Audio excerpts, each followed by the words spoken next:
Boa noite, meus irmãos, paz do Senhor. Bem-vindos para estudarmos a palavra de Deus, amém? Quantos estão aqui preparados para isso? Nem todos, mas eu penso que a maioria está, não é? Mas os que não se manifestaram foi por engano, não é? E só pode ser por engano, porque na realidade eu creio que todos nós estamos aqui para que Deus fale connosco e que nós possamos receber mais um pouco da sua palavra para a nossa bênção e para a nossa vitória, amém? Glória a Jesus. Mas se os irmãos não se importam, eu iria tomar a liberdade de vos mandar levantar outra vez. E vamos, por uns momentos, adorar o Senhor, está bem? Por uns momentos vamos adorá-lo. Escutem, eu disse vamos adorá-lo, não disse que eu vou adorar. Não disse que o grupo do louvor vai adorar. Eu disse que nós vamos adorar. E eu espero que todos nós possamos, nesta noite, levantar a nossa voz para adorar aquele que é digno da nossa adoração. Aliás, nós viemos aqui, entre outras coisas, talvez a mais importante e a mais valiosa, é adorá-lo.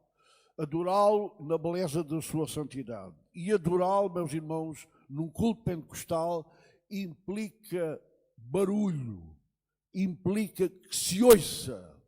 Amém? Porque no céu o louvor é audível. E se no céu o louvor é audível, aqui na terra deve ser audível também. Amém? Deve ser audível, porque quando louvamos, nós não estamos apenas a adorar a Deus, a louvá-lo, nós estamos a ser edificados também. Porque na medida em que louvamos e ouvimos os nossos irmãos louvarem conosco, isso serve de edificação e de fortalecimento para a nossa fé. Levantemos nossas mãos. Agora não há tempo para pedir. Vamos louvá-lo de todo o coração. Vamos louvá-lo pela sua palavra. Vamos louvá-lo pela sua bênção, irmãos. Vamos louvá-lo porque até aqui Ele nos tem ajudado, nos tem dado vitória, tem suprido as nossas necessidades, tem sido um Deus fiel e verdadeiro. Aleluia! O Deus da nossa salvação. Então, vamos... Eu queria ouvir a vossa voz. E se eu queria, muito mais Deus quer, irmãos, ouvir a vossa voz, aleluia, louvando, exaltando e dando glória, aleluia, àquele que é a rocha da nossa salvação.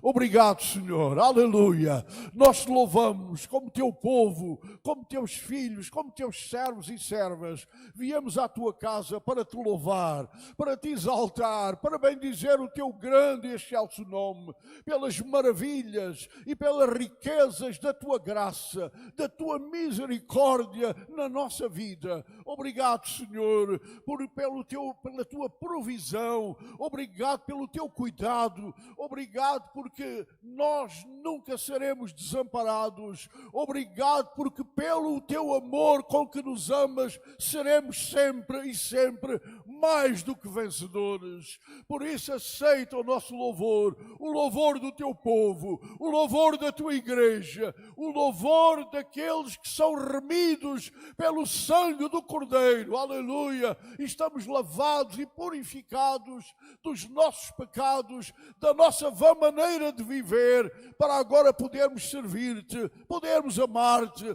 podermos louvar o teu nome como tu mereces. Obrigado, Senhor, pela tua graça e misericórdia e pelo privilégio que nós temos de te adorar, porque somos e queremos continuar a ser verdadeiros adoradores que te adoram em espírito e em verdade. Louvor, honra e glória ao teu grande nome, que é sobre todo o nome, aleluia!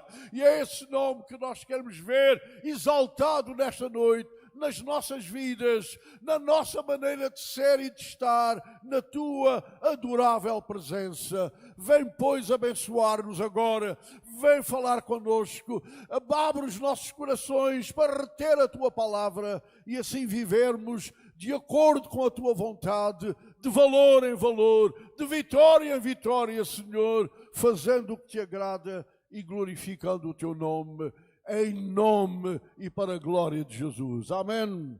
Posso ouvir um amém dos irmãos? Posso ouvir?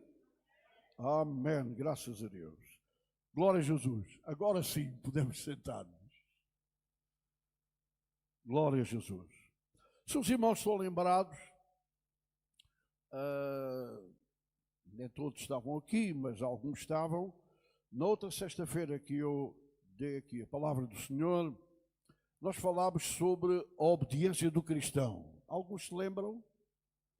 Falámos sobre a obediência do cristão e eu queria voltar a este tema, voltar também a este tema que considero muito importante e necessário para a nossa compreensão, para a nossa meditação, porque é a obediência que marca a diferença entre religiosidade e espiritualidade. Há uma grande diferença em ser religioso e ser espiritual. Os irmãos entendem? E aquilo que marca a grande diferença entre uma coisa e outra é exatamente a nossa obediência. A obediência faz a diferença entre um religioso, como iremos ver, e aquele que é espiritual, ou aquele que tem vida espiritual e desenvolve essa vida espiritual. Agora, a nossa religiosidade não tem valor para Deus, mas sim a nossa obediência. Ser religioso, irmãos, não tem valor para Deus. Deus não nos chamou para sermos religiosos. Talvez religiosos éramos nós, mas convertemos-nos da nossa religião para podermos ter vida e vida abundante no nome e no poder de Jesus. Então, para Deus não tem valor a nossa religiosidade, mas sim a nossa obediência. Sejam elas as cerimónias ou os ritos religiosos. Vamos ver em 1 Coríntios, capítulo 7 e verso 19. Claro que nós também temos os nossos ritos religiosos. Sabem quais são? Aquilo que, de uma forma mais geral, é designado de ordenanças da igreja. Sabem o que são? Com certeza é o batismo e é a ceia do Senhor. O batismo e a ceia do Senhor são ordenanças, são rituais também, que se cumprem em obediência à palavra de Deus. Mas, como acabei de dizer, esses rituais só têm valor na base da nossa obediência. Porque ser batizado e viver uma vida de desobediência não tem valor. Tomar a ceia do Senhor e viver uma vida de desobediência não tem qualquer valor para Deus. Claro que o batismo tem valor, amém. A ceia do Senhor tem grande valor também, mas na base sempre da nossa obediência ao Senhor e à sua palavra. 1 Coríntios 7,19. Paulo está-se aqui a referir ao ritual que era próprio dos judeus, que era a circuncisão. Por isso ele diz, a circuncisão não significa nada. E em circuncisão também nada é. O que importa é obedecer aos mandamentos do Senhor. Por outras palavras, as cerimónias religiosas, inclusivamente o culto, o batismo, a ceia do Senhor ou qualquer outra em si não tem valor sem a obediência a Deus. Os judeus, como os irmãos sabem, eles davam uma grande ênfase e julgavam-se muito superiores por terem sido circuncidados, por cumprirem esse ritual da circuncisão, que aliás já era prescrito pela lei, mas Paulo vem dizer que isso não tem valor. O valor para Deus está na obediência à sua palavra e aos seus mandamentos. A nossa obediência não é uma questão de religiosidade. A nossa obediência é uma questão de vida espiritual. Amém? Vida espiritual. Não só as cerimónias e os ritos religiosos não têm valor sem a obediência, mas também os nossos sacrifícios. Eu gostava que os irmãos percebessem isto bem. Até os nossos sacrifícios. Os sacrifícios que porventura nós possamos fazer sem obediência também não têm valor para Deus. Primeiro livro de Samuel, capítulo 15, verso 22.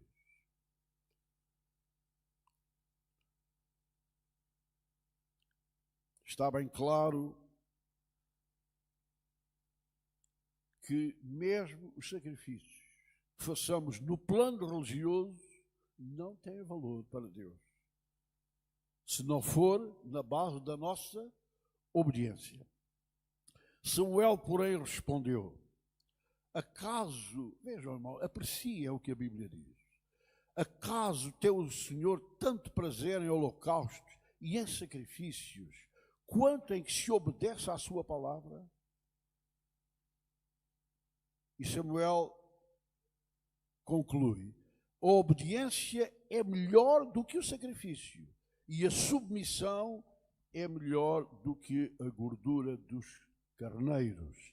Portanto, este texto mostra que os nossos sacrifícios, mesmo feitos, meus irmãos, em nome do Senhor, pode até ser isso, mas se não for na base da obediência, Deus prefere a nossa obediência e nós não podemos substituir a obediência pelos sacrifícios.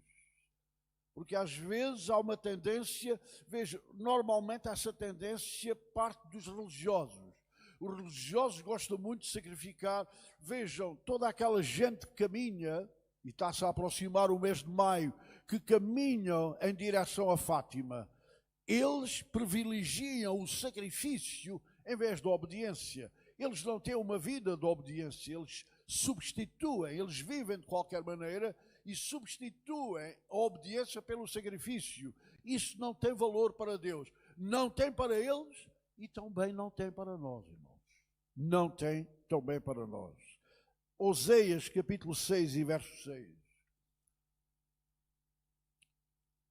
Outra citação paralela que enfatiza exatamente aquilo que nós estamos a dizer. Eu escolhi uma versão, não sei se há na NTLH, na nova versão, a linguagem de hoje. Estão a projetar os versículos? Exatamente. Vejam, é isso. Vejam nesta versão. É interessante, não é? Eu quero, diz o Senhor, através do profeta Oseias, eu quero que vocês me amem e não me ofereçam sacrifício.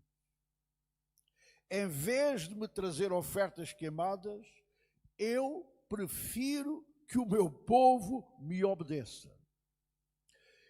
Vejam, meus irmãos, a importância que Deus dá à obediência. No nosso caso concreto, mesmo as nossas ofertas, ouçam bem, e os nossos dízimos, que nós damos para a obra de Deus, se não for na base da obediência, isso também não tem valor para Deus. Porque aquilo que Deus valoriza é o que fazemos, mas fazemos na base da nossa obediência a Ele, porque o amamos e desejamos obedecer àquele que nos amou primeiro, nós o amamos correspondendo ao seu amor, e por causa do nosso amor para com Ele, nós queremos ser obedientes ao que Ele diz e à sua palavra. O Senhor prefere a obediência aos sacrifícios, às ofertas, a tudo aquilo que nós possamos fazer no plano religioso, que não seja na base da obediência. Ele prefere a nossa obediência. Vamos pensar em algo importante, e eu escolhi este tópico agora para mostrar aos irmãos não só o valor da obediência do cristão, como também apontar para os irmãos o exemplo máximo que nós temos de obediência. Talvez os irmãos, de uma maneira ou de outra, aqui ou ali, tenham sido afetados por exemplos de desobediência. Talvez os irmãos ficaram surpreendidos ou até, de certo modo, defraudados pelos exemplos de obediência que viram. Mas eu quero dizer que este exemplo de obediência máxima suplanta, amém, qualquer tipo de desobediência que os irmãos tenham observado, seja de quem for. E os nossos olhos não devem estar focados na desobediência, seja de quem for, mas devemos ter os nossos olhos focados no exemplo máximo de obediência que é nosso Senhor e Salvador Jesus Cristo. A obediência de Jesus foi o cumprimento profético da sua vida neste mundo. Estava profetizado que ele viria a este mundo para obedecer ao Pai, para ser em tudo obediência. E a obediência foi a maneira de viver de Jesus. Irmãos, se nós quiséssemos dar um título à maneira de viver de Jesus, o título seria: Ele viveu em obediência. Amém? Em tudo ele viveu em obediência. João capítulo 4, verso 34. Vale a pena ler, porque este exemplo de obediência é um padrão para a nossa vida. Não só é um padrão, mas é um estímulo, meus irmãos. Eu creio que todos nós devemos ficar estimulados e motivados a obedecer, tendo em vista ou olhando para a obediência de Jesus. João 4, 34. Disse-lhe Jesus: a minha comida, vejam, apreciem, meus irmãos, o que ele disse. A minha comida é fazer a vontade daquele que me enviou e completar a sua obra. Quer dizer, o que é que Jesus está dizendo com isto? A minha comida. Será que Jesus não comia? Com certeza que ele comia. Ele era homem, era homem como nós somos homens também. Amém? Era humano. Embora divino, era humano. Ele comia também. O que ele quer dizer é que a sua maior preocupação, o alvo principal da sua vida, era exatamente fazer a vontade do seu Pai Celestial. Hebreus capítulo 10 e verso 7, nós temos uma situação paralela em que o escritor de Hebreus, citando o Antigo Testamento, ele diz: então eu disse: eis-me aqui no rol do livro está escrito de mim, para fazer, ó Deus, a tua vontade. Os irmãos, Jesus veio ao mundo, ele esteve neste mundo, e nós já vamos ver a importância da obediência de Jesus para a nossa própria vida. Ele esteve neste mundo para fazer a vontade do Pai. E eu quero dizer aos irmãos que nós podemos estar aqui esta noite da forma como estamos, porque Jesus em tudo fez a vontade do Pai. A obediência era o propósito da vida de Jesus. Tudo o que ele fez neste mundo esteve subordinado. Vejam, irmãos, Jesus, sendo Deus, enquanto esteve neste mundo, ele subordinou a sua vida, tudo o que disse, tudo o que fez, tudo o que realizou, ele o disse e o fez subordinado inteiramente à vontade do Pai Celestial. João capítulo 6 e verso 38. Este é o propósito que trouxe Jesus a este mundo. Talvez os irmãos pensam que o maior propósito de Jesus a este mundo foi nos salvar. Nós vamos ver que o maior propósito de Jesus ao vir a este mundo foi fazer a vontade do Pai. E eu vou explicar porquê. Vou explicar porquê. E a razão muito simples é que a nossa salvação depende da obediência de Jesus ao Pai. Porque se ele não fosse obediente em tudo ao Pai, nós não podíamos ser salvos. Ele não podia ser Salvador. Ele é Salvador porque ele em tudo foi obediente ao Pai Celestial.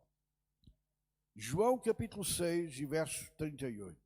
Jesus, são palavras dele, registradas por João. Porque eu desci do céu, não para fazer a minha vontade. Vejam, não é Paulo que está a falar. Não sou eu que estou a falar. Não é nenhum grande vulto do cristianismo que está a falar. É o próprio Jesus que está dizendo estas palavras. Eu desci do céu, não para fazer a minha vontade, mas a vontade daquele que me enviou. Vejam a importância e o valor que Jesus deu na sua vida prática à realização da vontade do Pai. Jesus nunca procurou, e aqui está o grande exemplo, o grande padrão e a grande motivação para a nossa vida. Jesus nunca, por nunca, procurou fazer a sua vontade, mas por outro lado, obedecer em tudo ao seu Pai. João 5,30. E é o Evangelho de João que capta isto. É interessante. É mais do que qualquer outro evangelista. João capta este propósito de Jesus no tocante à sua obediência. Eu não posso. Agora os irmãos estão a ver o outro aspecto. Os irmãos apreciam. Jesus está a dizer, eu não posso de mim mesmo fazer coisa alguma. É Jesus que está falando. Ele está dizendo, eu não posso de mim mesmo, como homem, entendem? Como servo. Ele diz, eu não posso de mim mesmo fazer alguma coisa. Como ouço, assim julgo, e o meu juízo é justo, porque não procuro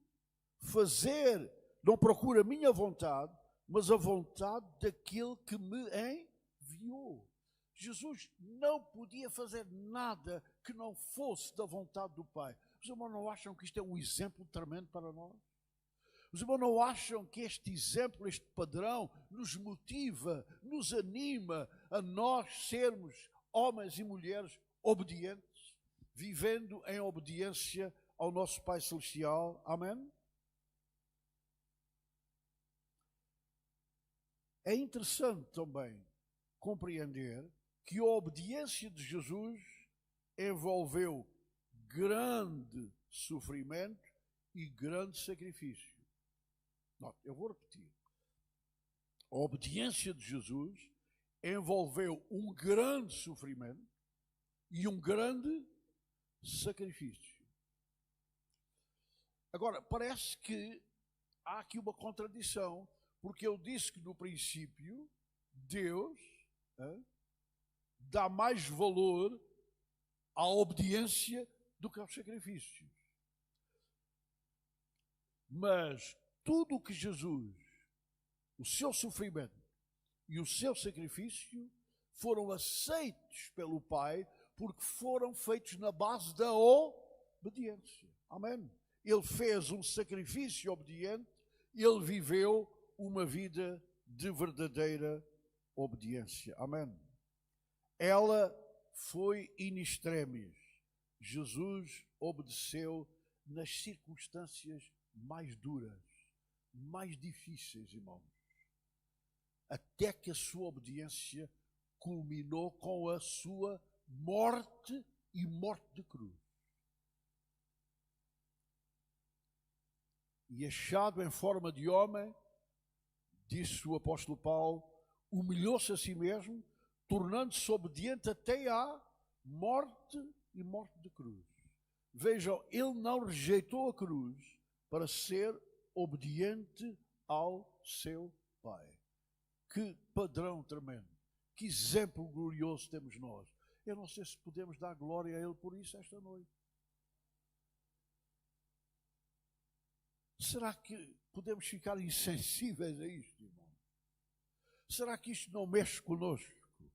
Será que ao pensarmos, meditarmos, compreendermos a obediência de Jesus, isto não deve empolgar os nossos corações? Não nos deve motivar até a dar graças a Deus, aleluia, porque é nessa obediência que está também a nossa vitória e a nossa eterna salvação.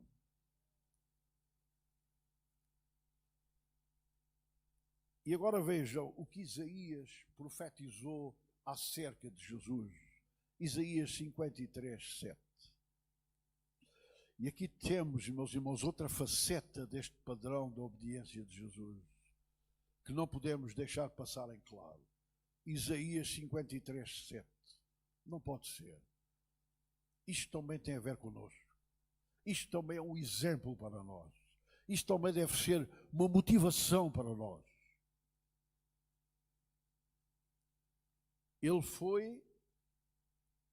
Não foi fácil para Jesus. Nossa, mas ele era Deus.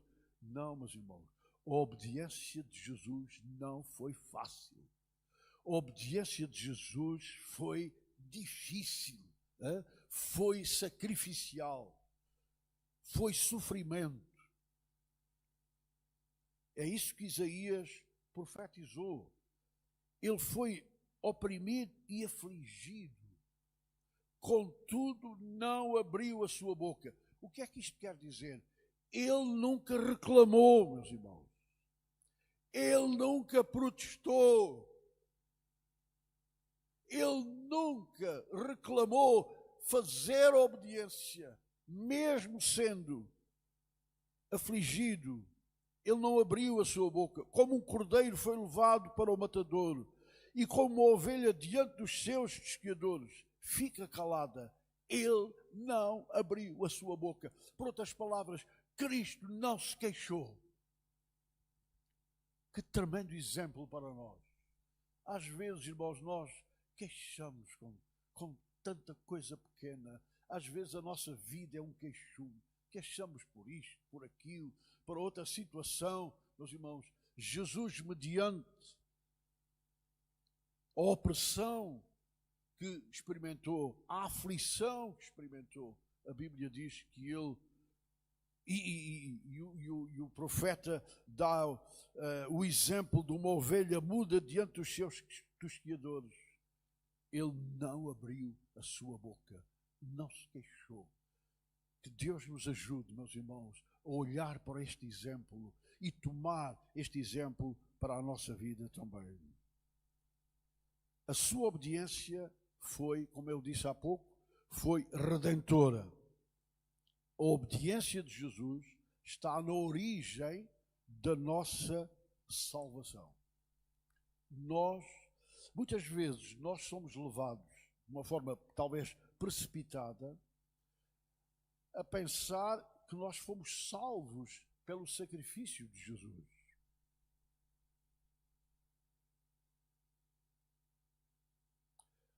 Mas talvez, para surpresa dos irmãos, eu vos quero dizer que se Jesus não tivesse sido obediente como foi, o seu sacrifício não tinha valor. Amém? O que deu valor ao sacrifício de Jesus para ser o nosso Salvador foi a sua obediência. Até porque em teologia há dois aspectos de obediência. A chamada obediência ativa. Jesus cumpriu todos os requisitos da lei. Porque, amados irmãos, nós tínhamos dois problemas em relação à lei. Problemas graves que nos levavam ao inferno. Que nos levavam à condenação eterna. Dois gravíssimos problemas que Jesus, com a sua obediência, veio resolver. E está resolvido. Amém. Agora nenhuma condenação há, porque Jesus resolveu esses dois problemas que nós tínhamos em relação à lei e pelos quais podíamos cair no inferno. Quais são esses dois problemas? Nós, para sermos salvos, precisávamos cumprir a lei. Nós tínhamos que cumprir a lei. Deus não nos podia salvar. Nós não podíamos ser salvos, porque nós transgredimos a lei. Para sermos salvos, precisávamos de cumprir a lei. E os irmãos perguntam, então, mas se nós não conseguimos cumprir, como é que nós podemos ser salvos? Vou-vos dar um exemplo.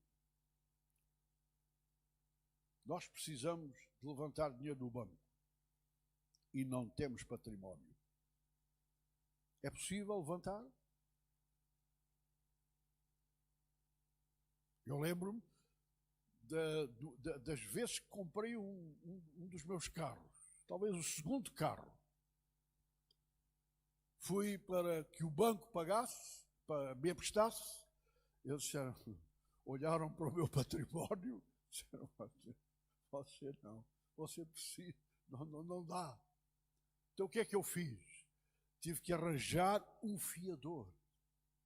E quando apresentei esse fiador que tinha património, o empréstimo foi concedido. Meus irmãos, nós não podíamos ser salvos por cumprir a lei, mas nós podemos ser salvos porque nós temos um fiador que cumpriu a lei por nós. Amém. Dá glória a Jesus por isso, irmão. Temos um fiador com letra grande. Ele é o nosso fiador. Ele cumpriu, ele foi o nosso substituto. Nele, em Cristo Jesus, eu cumpri a lei, porque ele me substituiu no cumprimento da lei. Esse era um grande problema que está resolvido por Jesus. Por isso agora nenhuma condenação há para mim e para os irmãos. Amém? Mas havia outro problema. Outro problema que tinha que ser resolvido. O primeiro problema é que eu não podia ser salvo, tinha que cumprir a lei. O segundo problema é porque não a cumpri, tinha que ser penalizado. Agora vejam, temos a obediência ativa de Jesus, em que ele cumpre a lei por nós, e temos a obediência passiva de Jesus, em que ele sofre a penalidade, amém, que eu devia sofrer por não cumprir a lei. Você não está a ver? Eu devia ser condenado. Os irmãos deviam ser condenados. E não somos porquê? Porque Jesus nos substituiu na nossa condenação. Aquela condenação não era a dele, era a minha e a dos irmãos. Mas ele cumpriu, aleluia, pela sua obediência. Por isso é que a Bíblia diz que ele foi obediente até à morte. Significa que ele foi obediente na sua vida, mas também foi obediente na sua morte. E eu nesta noite dou glória a Jesus por isso. Porque eu e os irmãos estamos aqui por causa disso, irmãos. Foi a sua obediência, aleluia, in extremis, até à morte, que nos garante uma eterna salvação. Dá-nos uma segurança. Porque se não fosse assim, os irmãos pensem um pouco. Se eu tivesse que ser salvo por cumprir a lei, eu nunca teria a certeza. Porque eu sei que falho. Eu sei que falhei, eu sei que falho, eu sei que falharei, amém? Não, a minha salvação não está porque eu cumpri a lei, a minha salvação está porque ele cumpriu a lei por mim. E eu merecia ser condenado, mas não sou, amém? Não sou, em vez de ser condenado, sou salvo. Em vez de ser condenado, sou perdoado. Em vez de ser condenado, sou justificado. Em vez de ser condenado, sou santificado, aleluia, porque ele foi condenado em meu lugar, e isto é fruto da sua obediência. Portanto, a sua obediência tem um elemento redentor, serviu para a nossa salvação, mas ao mesmo tempo é um padrão que nos motiva, que nos dá exemplo e nos motiva para nós vivermos em obediência. E como eu disse noutra sexta-feira, nós não obedecemos para ser salvos, irmãos. Porque nunca seríamos salvos pela nossa obediência.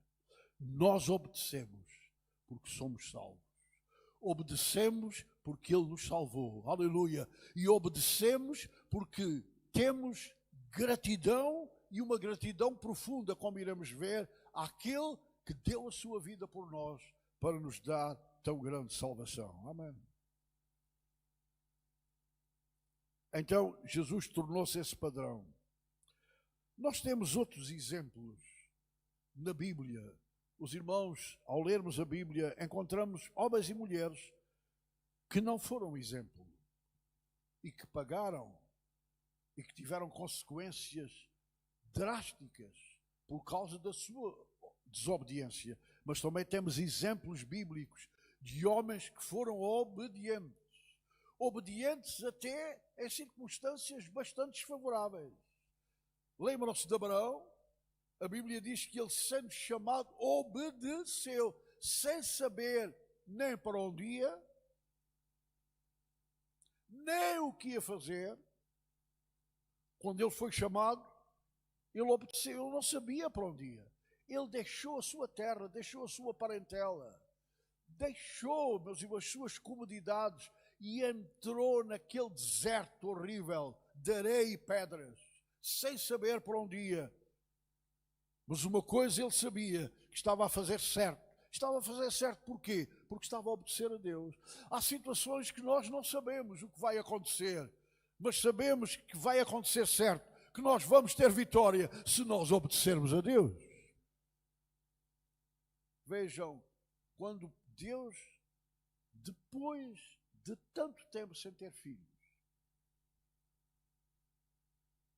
por um milagre da graça e do poder de Deus, Sara concebe Isaac.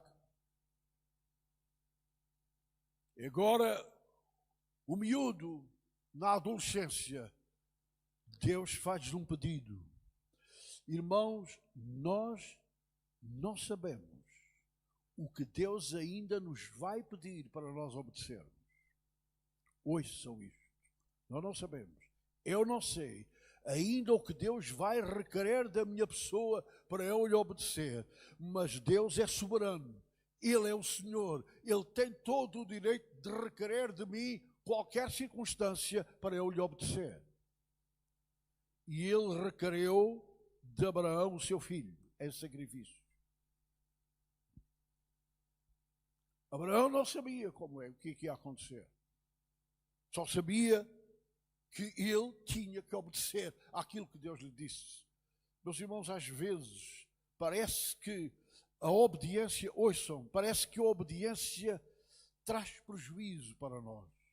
Aparentemente a obediência parece que traz prejuízo, mas é um engano, é uma ilusão de ótica, irmãos. A obediência nunca trará nenhum prejuízo. A obediência ao Senhor e à sua palavra e à sua vontade sempre e sempre nos dará vitória.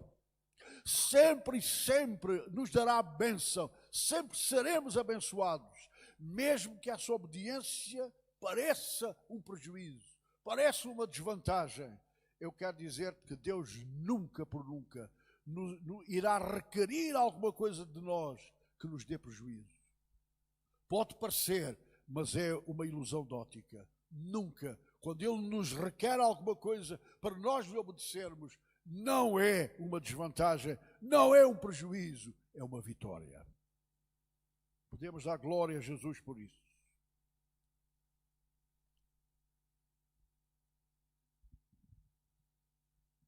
Amém. Eu queria concluir rapidamente, chamando a atenção dos irmãos para a natureza da nossa obediência. A nossa obediência, irmãos, não pode ser uma obediência formal. A nossa obediência tem que ter uma natureza própria. Jesus, lembram-se, implicou com os fariseus, porquê? Porque eles tinham um tipo de obediência que era formal. Era uma obediência hipócrita e não era uma obediência sincera.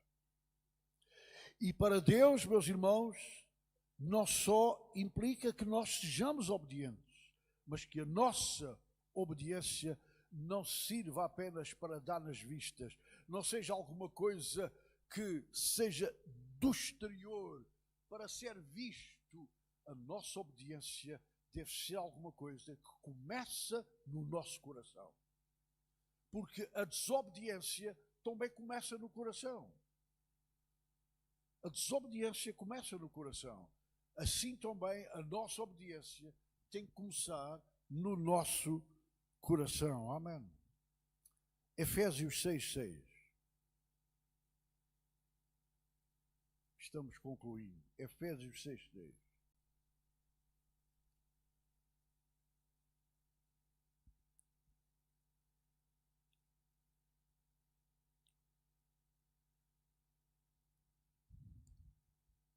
Não servindo somente à vista. Irmãos, quando nós fazemos alguma coisa apenas para dar nas vistas, seja ele quem for, isso não tem valor para Deus. Claro que muitas vezes temos que fazer coisas que são visíveis. Isso é outra coisa.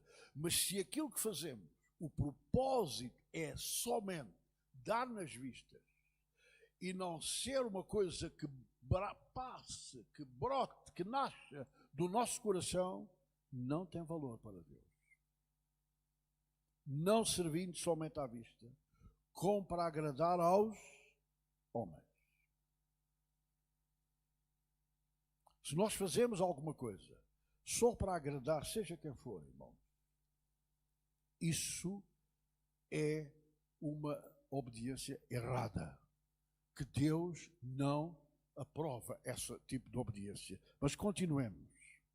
Mas como servos de Cristo, fazendo de coração a vontade de Deus. A vontade de Deus deve ser feita de coração. Deve ser feita, por outras palavras, deve ser feita sinceramente. Seja vista ou não vista, seja aplaudida ou não aplaudida, tenhamos louvor ou não tenhamos louvor, tenhamos agradecimento ou não tenhamos agradecimento. Nós não obedecemos para agradar aos homens, nós obedecemos para agradar a Deus.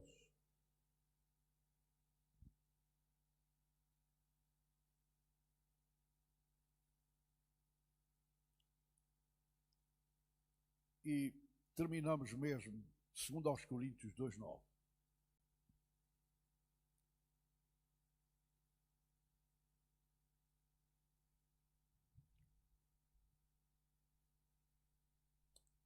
Esta é, entre outras coisas, podíamos considerar, mas o tempo fugiu, a natureza, né, a essência da nossa obediência. Como é que Deus espera que seja a nossa obediência? É pois para isso também que escrevi. Paulo está escrevendo na sua segunda carta aos Coríntios. E ele está escrevendo no sentido de preocupado com a vida espiritual dos crentes. Como qualquer líder, ele está preocupadíssimo, porque a primeira carta, como os irmãos sabem, que ele escreveu à igreja de Corinto, foi uma carta onde mostra problemas daquela igreja. E ele estava preocupado. Ele escreve outra carta porque ele está preocupado com a vida espiritual dos crentes, com o estado da igreja. Ele está preocupado com o estado da igreja. Porque a igreja, embora com grande potencial, não estava a cumprir o que podia, porque estava num estado decaído. E Paulo está bastante preocupado. É pois para isso, vejam, é para isso que escrevi, para que por esta prova saber se sois obedientes em tudo. Se sois obedientes em tudo. O que é que isto significa? O que é que nós podemos deduzir daqui, irmãos? O que é que Paulo quer dizer? O que é que Paulo deseja ensinar aos crentes com esta forma de se dirigir a eles?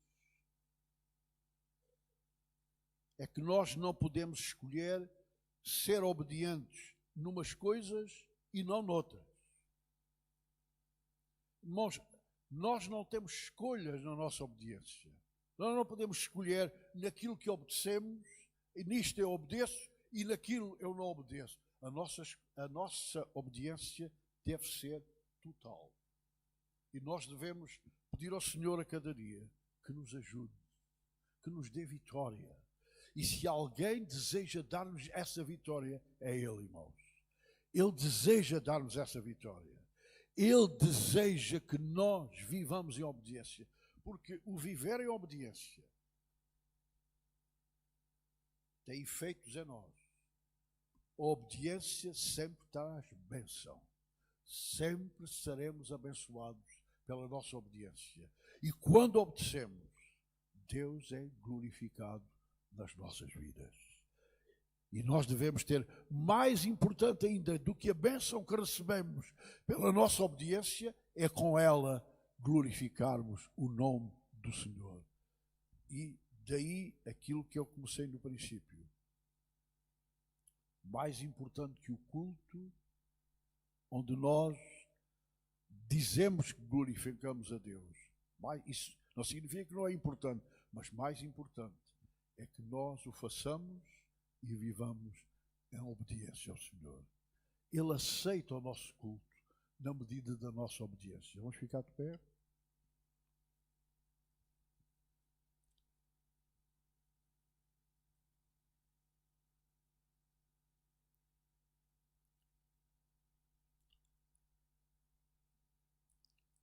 Quem deseja levantar a sua voz para... Não sei se os irmãos querem agradecer a Deus pela obediência de Cristo. Querem? Há duas coisas na conclusão daquilo que ouvimos, irmãos. É pedirmos ao Senhor que nos ajude a tomar o seu exemplo. Nós podemos dizer, mas eu tenho visto maus exemplos. É verdade. Acredito que tens visto maus exemplos. Mas volto a dizer, o exemplo de Cristo suplanta qualquer mau exemplo que nós tenhamos visto, irmãos. Em segundo lugar, devemos dizer, Senhor, ou devemos agradecer-lhe, porque pela sua obediência nós estamos aqui. Pela sua obediência, não esqueçam, irmãos, foi a obediência dele que fez com que a nossa vida passasse das trevas para a luz, da morte para a vida, do inferno horrível para um céu de glória. Dois irmãos, levantem a sua voz, orando a Deus. E quando estão orando, estamos orando por todos nós. Todos nós vamos associar-nos na oração. Amém? Como se fôssemos nós a orar. Porque é isso que significa a oração coletiva na igreja.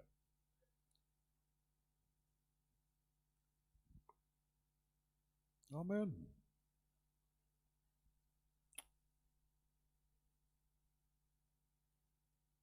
Amém.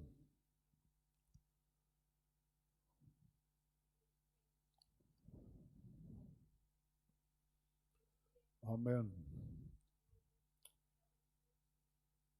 Aleluia. Glória ao teu nome.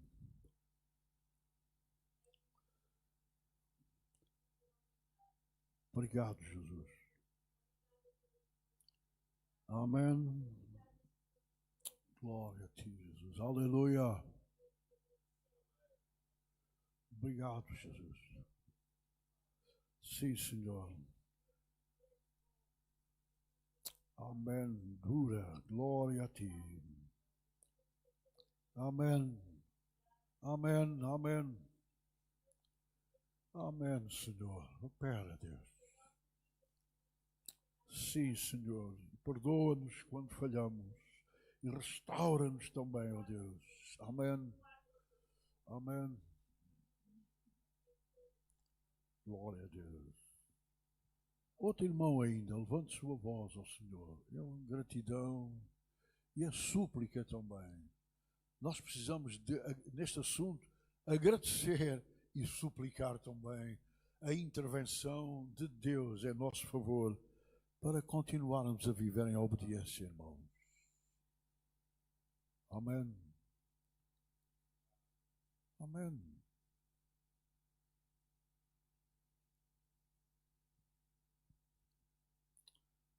Obrigado, Jesus. Te louvamos. Glória a Deus.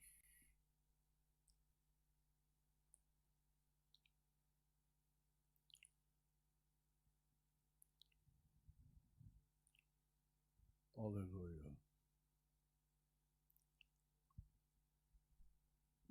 Glória a Deus.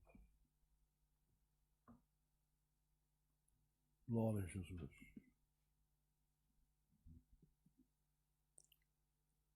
Amém, Senhor. Aleluia.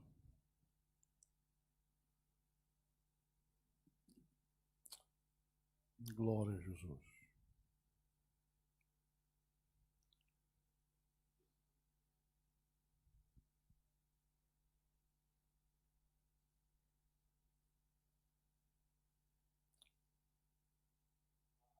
Enquanto eles se preparam para cantar, outro irmão ainda pode levantar a sua voz.